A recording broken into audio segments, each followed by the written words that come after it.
heard about MEDLIFE through a pre-med listserv. Our advisor sent out an email to get out the word about MEDLIFE.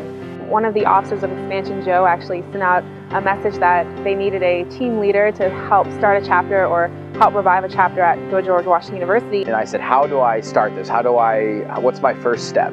And the first thing I needed to do was to recruit students. I started off as the marketing director for the chapter, and I helped advertise our group on campus. Before school, we had a planning meeting and planned how we wanted to do recruitment in the fall. A great time to target, especially here at Dartmouth, is the beginning of that fall term. You have an incoming class of freshmen who are really excited to get involved with things on campus. So reaching out to them through volunteer fair. We were at the activities fair, recruited a lot of freshmen. And we went from a club with, 8 members who were very tried and true to having more than 300 people on our listserv. Most freshman floors actually have a bulletin board that you can, a lot of organizations will tack up flyers to. What I did was I made tons of flyers, quarter sheet flyers on pieces of paper. And then we posted flyers all over the dorms, and we even put them in the dining halls. We had little flyers. Just saying what is MEDLIFE, what our mission is, when our first meeting is, and where we work in Ecuador, Peru, and Panama.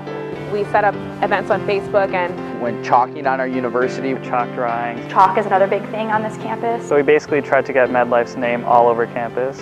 We tried to promote our first meeting by just humming through a whole bunch of listservs. Trying to recruit people through a lot of different potential interests. So the pre-med listserv, international affairs listserv, public health listserv. Generally we use just, are you interested in medicine, education, or development? Which is a pretty broad kind of way to capture students. So we had a lot of interest meetings. We had about 3 in the course of that first week. We held our first meeting this year, and it was sort of like an info session about MEDLIFE in general. We had so many people interested. We had people lining outside the door trying to hear. I guess my biggest piece of advice to someone who would be interested in starting a new student chapter is just have an action plan. How are you going to be involved with MEDLIFE? How are you going to fundraise? I would definitely recommend that if you can get a group of 6 to 8 people to be on your board, it's definitely a lot easier. Keep a positive attitude. You have to be a fountain of information. If you keep going after it and getting members to be really interested in global health and MEDLIFE and what it's doing, you're really going to reap a lot of benefits from that.